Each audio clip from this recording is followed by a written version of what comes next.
नमस्कार और अदब है मेरे सभी दोस्तों को। आपके दोस्त और रहनुमा इरफान की तरफ से एक बार फिर आपके अपने चैनल एस्ट्रो एश्योरेंस पर आपके साथ हाजिर हूँ। एक सवाल जो अक्सर हमसे पूछा जाता है वो ये कि क्या हमारा कर्म हमारे एसेंडेंट से जुड़ा होता है जिसमें हम पैदा हुए हैं। मैंने एक वीडियो बनाया था हफ्ते 10 दिन पहले जिसमें मैंने ये जवाब दिया था कि क्या हमारी जिंदगी का मकसद, क्या हमारी लाइफ का पर्पस हमारे एसेंडेंट से जुड़ा होता है।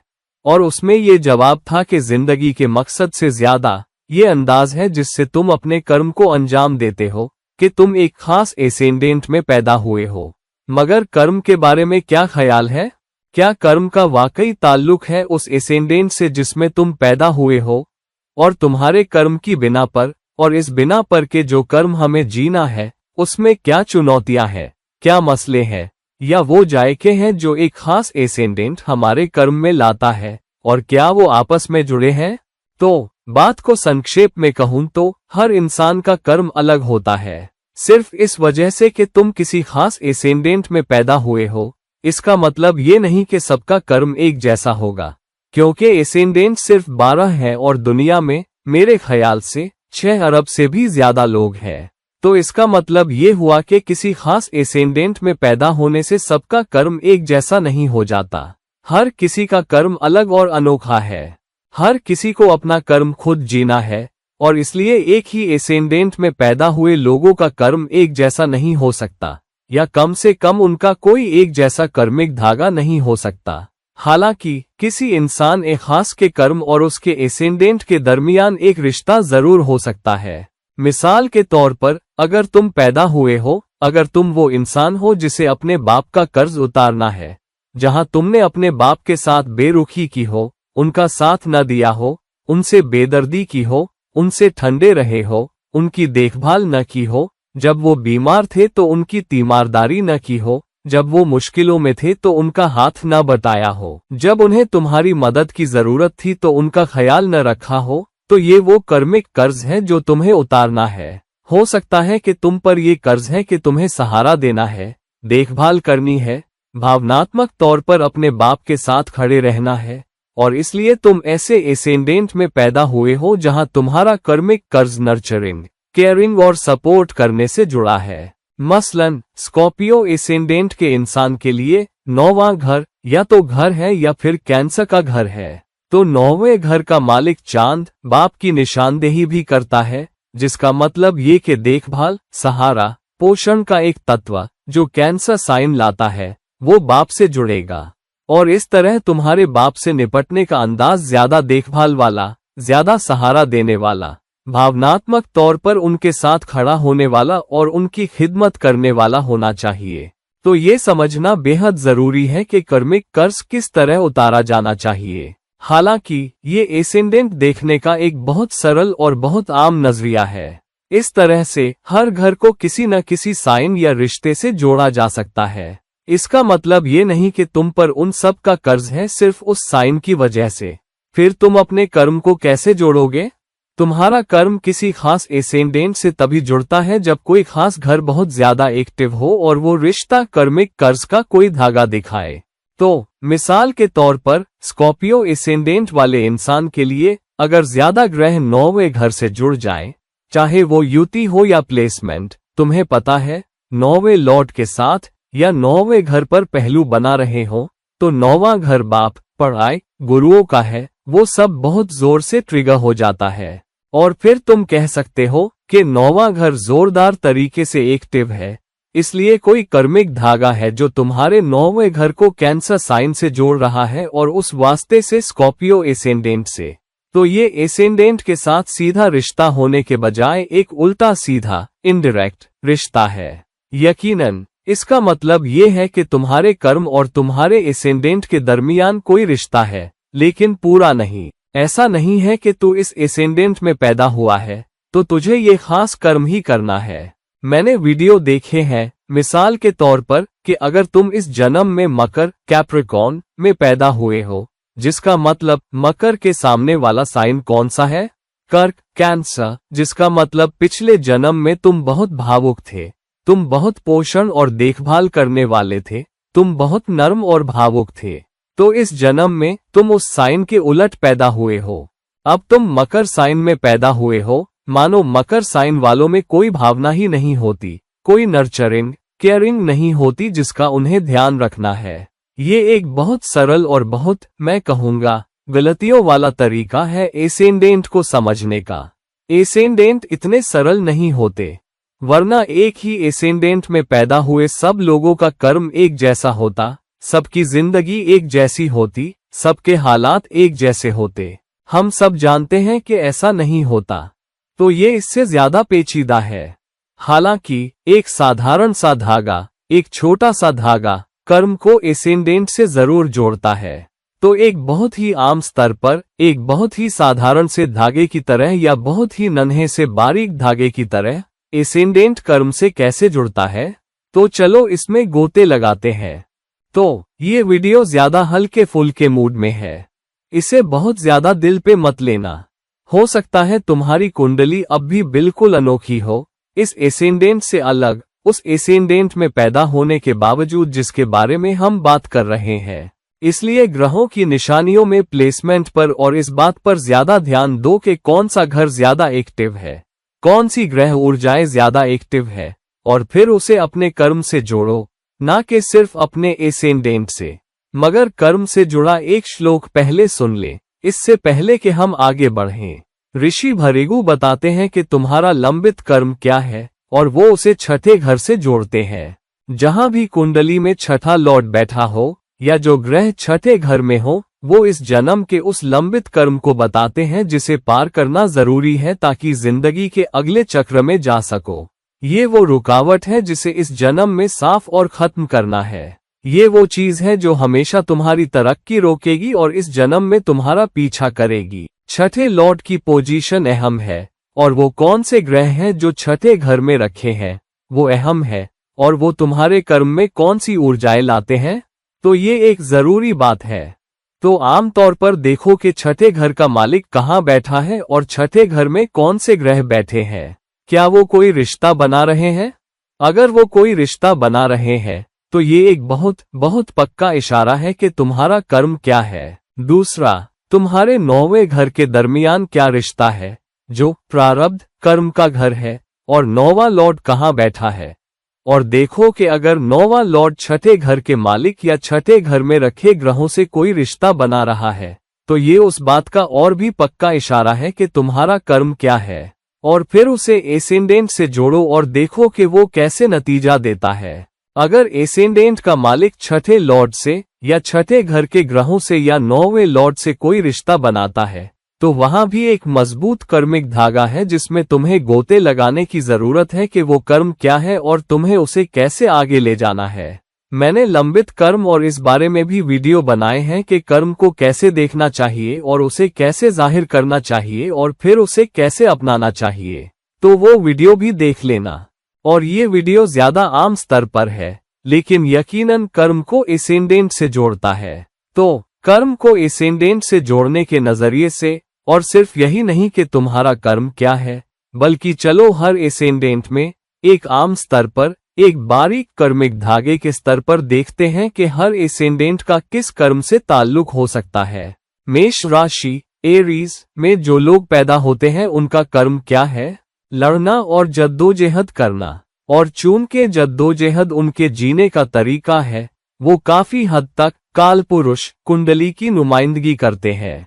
उनका कर्म ये है कि वो अपनी ऊंची एनर्जी का इस्तेमाल करके जिंदगी में आगे बढ़ें, हासिल करें और कामयाब हों। जद्दोजहद के बिना, किसी मकसद के बिना, लड़ाई के बिना वो चैन से नहीं रह सकते। बस यही उनका कर्म है। जहां पहुंचना है वहां पहुंचने के लिए जद्दोजहद, और उन्हें वो लड़ाई, वो बेचैनी और वो जीत बहुत पसंद है। तो एक आम स्तर पर कोशिश ही उनकी जिंदगी है, मेहनत और जोश के साथ काम करना, और जो उनकी जिंदगी का मकसद है उसे पाना और अपने कर्म को अंजाम देना। हालांकि फिर से ये एक आम स्तर पर है और जरूरत इस बात की है कि गहराई में जाकर देखा जाए कि कोशिश कहाँ है, जद्दोजहद कहाँ है। कभी कभी अगर मेष का मालिक मंगल बहुत बहुत कमजोर हो तो उनकी कोशिश, तुम्हें पता है, खुद के खिलाफ हो सकती है कि वो कुछ कर नहीं पाते। वो बिना मकसद के हैं, उनकी जिंदगी का कोई मकसद नहीं है, उन्हें नहीं पता कि कहाँ कोशिश करनी है, और यही उनकी जद्दोजहद बन जाती है कि वो नहीं जानते, वो बिना सिर के हैं और उन्हें नहीं पता कि कहाँ जाना है। तो हर एसेंडेंट, जब एसेंडेंट खुद तुम्हें खास रास्ते नहीं दिखा रहा, सिर्फ एसेंडेंट की बिना पर, तो तुम्हें देखना होगा कि वो एसेंडेंट तुम्हें कौन सी जद्दोजहद दे रहा है। असल में तुम्हारा कर्म न कि सिर्फ आम मायने लेने हैं। वृषभ राशि टॉरस के लोग अच्छी जिंदगी से प्यार करते हैं। उनकी जद्दोजहद होती है जिंदगी की अच्छी चीजें हासिल करने की, और बहुत बार वृषभ के बहुत से लोग शुरू में खुशनसीब भी होते हैं। हालांकि उन्हें फिर भी उस दिशा में जद्दोजहद और मेहनत करनी होती है ताकि अच्छी जिंदगी का स्वाद ले सके। दिल के बड़े होते हैं लेकिन मुंह भी बड़े होते हैं। वो अपनी बात रखने की जरूरत पर काबू नहीं रख पाते, कभी कभी बहुत जोर से और अकड़ के साथ, तब भी जब कुछ आदर्श दिल के करीब होते हैं। उठते हैं बैल की तरह जब परेशान किए जाएं, और जब उनकी धारणाओं को उस जद्दोजहद में उकसाया जाए जिसका उन्हें सामना करना है, और उन्हें ये सीखना है कि अच्छी और आरामदेह जिंदगी इतनी आसानी से नहीं मिलती। मिथुन राशि जेमिनी के लोग सच में सोचने के तरीके के यिन और यांग को दिखाते हैं। अच्छे और बुरे के बीच, करूं या ना करूं के बीच, कहूं या ना कहूं के बीच, और इसलिए बहुत से मिथुन राशि के लोग बहुत अच्छी कम्युनिकेशन स्किल लेकर पैदा होते हैं, और वो अपनी बातचीत से दिल जीत सकते हैं। अगर अच्छी सूरत या काबिलियत से नहीं तो तेज दिमाग होना उनके लिए फायदेमंद है। लेकिन उनकी जद्दोजहद ये है कि जिंदगी के उतार चढ़ाव का सामना करें और अपने दिमाग का, अपनी बातचीत की कला का इस्तेमाल करके तरक्की करें। कर्क राशि कैंसर के लोगों की जद्दोजहद ज्यादा भावनात्मक किस्म की होती है।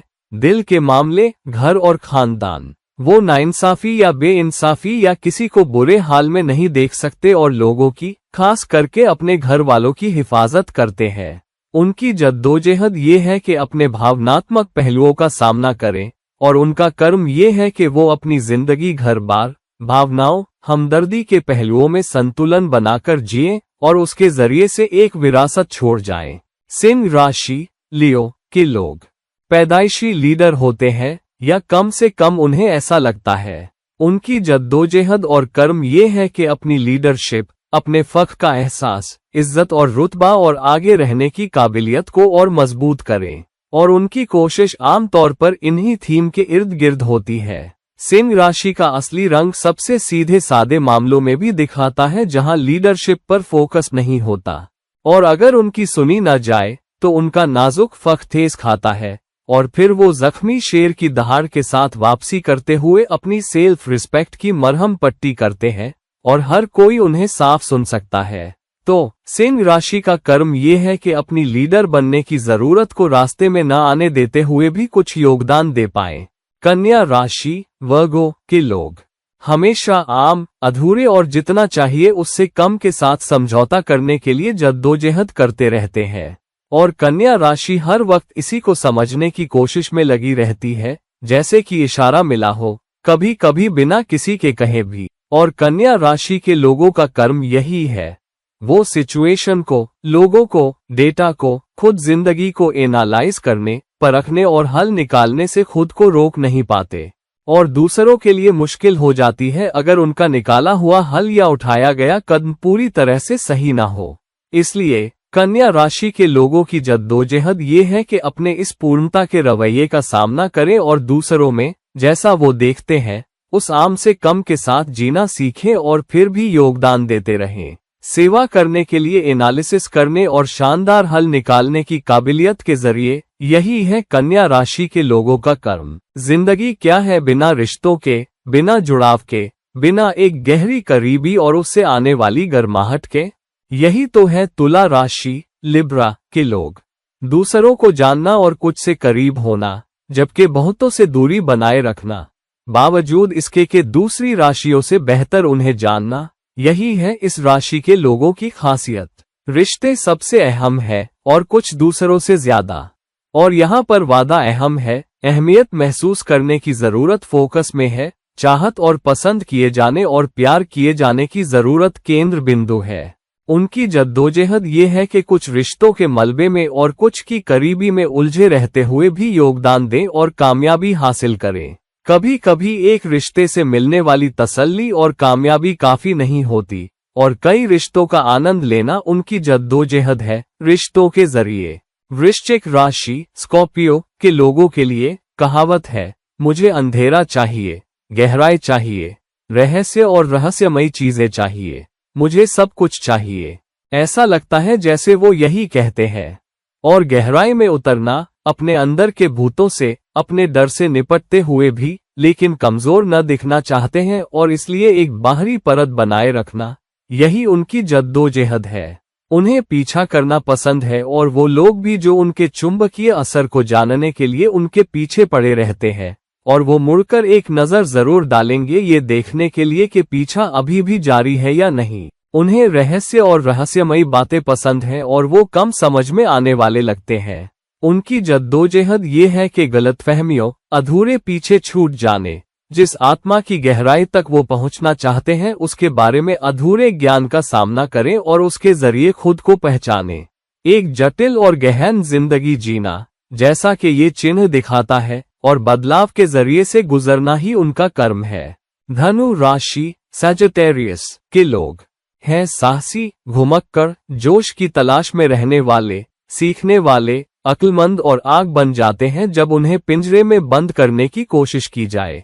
और यही धनु राशि के लोगों की उनकी शान है। दूसरों से ज्यादा ईमानदार और कहने में कम हिचकने वाले, उनकी ईमानदारी दूसरों को सीधी सादी बात लग सकती है। ज्यादातर चीजों के बारे में बातचीत बेबाक होती है।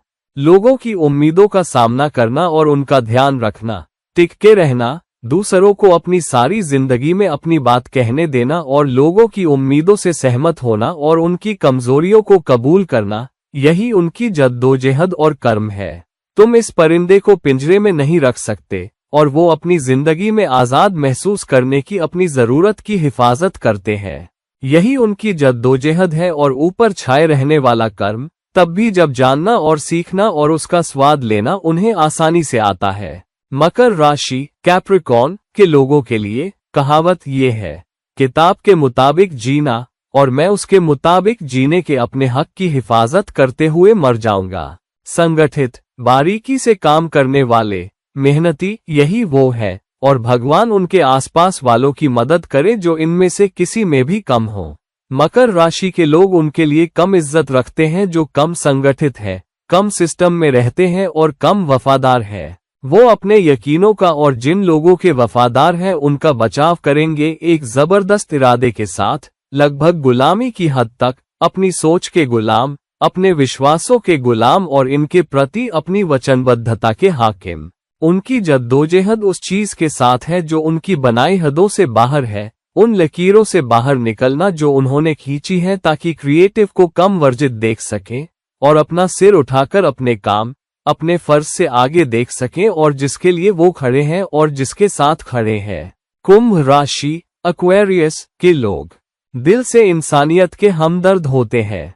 मैं बदलाव लाऊंगा, मैं जिंदगियां बेहतर बनाऊंगा, मैं इंसानियत और उनके मसलों के लिए खुद को लगा दूंगा। ऐसा लगता है जैसे ये उनका नारा है। वो बड़ा सोचते हैं, वो ये भूल जाते हैं कि बारीकी से सोचने में ही मुश्किलें छिपी होती है, और इसलिए हमेशा ऐसे लगता है जैसे उनके हाथ में कोई बैनर है और उठकर उस चीज से मिलना और उसे आगे बढ़ाना जो उन्हें लगता है कि बड़े मसले का हल है, यही उनकी मुश्किल है। नेटवर्क, सामाजिक कनेक्शन, सामाजिक पेचीदगियां और उनके जरिए अपने मकसद तक पहुंचना, यही उनका मूल है। उनकी जद्दोजहद ये है कि वो बड़े मसलों के भीतर छोटे, कम दिखने वाले धागों को भी देख सके, और इसलिए वो छोटी चीजों को नजरअंदाज कर देते हैं जबकि यही इसका इकलौता हल है का बैनर उठाए होते हैं। और फिर भी चीजों को जारी रखते हुए संतुलन बना पाना उनकी असली जद्दोजहद है। मीन राशि पाइसीज के लोगों के लिए वो इस तरह जीते हैं, मुझे ख्वाब देखने दे, इस ख्वाब को हकीकत में बदलना है। ये अच्छा ख्वाब है, ये एक अच्छी दुनिया है, चाहे ख्याली ही सही, मुझे ऐसे ही रहने दे। एक आदर्श दुनिया बनाने या उसमें रहने की कोशिश में वो कभी कभी पेड़ों की जगह झाड़ियां देखने लगते हैं। वो लगता है कि बाकी सबसे ऊपर तैर रहे हैं और इसलिए लगता है कि वो दूसरों के करीब हैं और उस ख्याली और आदर्श दुनिया के जिसका वो ख्वाब देखते हैं और जिसमें रहने का मजा लेते हैं। हमेशा हसास, ख्याली, क्रिएटिव। उनकी जद्दोजहद ये है कि असलियत का सामना करें जो यहाँ और अभी है और उस आदर्शवाद की जंजीरों को तोड़ें जिनमें वो रहना चाहते हैं।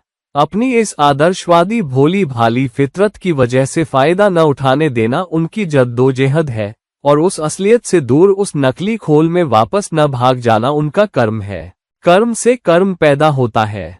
तुम अपने कर्म के साथ जीते हो और कभी कभी अपने कर्म के साथ मरते हो, और कर्म वही है जो हम इस जन्म में है, और सिर्फ अपने कर्म को जीने के लिए ही नहीं बल्कि नया कर्म बनाने के लिए भी। तो एक खास एसेंडेंट तुम्हारे लिए सिर्फ यही मौका नहीं है कि तुम अपने कर्म के साथ जी सको जो लेकर इस दुनिया में आए हो, उसी तरह से, क्योंकि ये भी कर्म को एसेंडेंट से जोड़ता है, बल्कि ये एक मौका भी है तुम्हारे लिए जिस चिन्ह में तुम पैदा हुए हो उसके आधार पर के हर चिन्ह क्या दर्शाता है।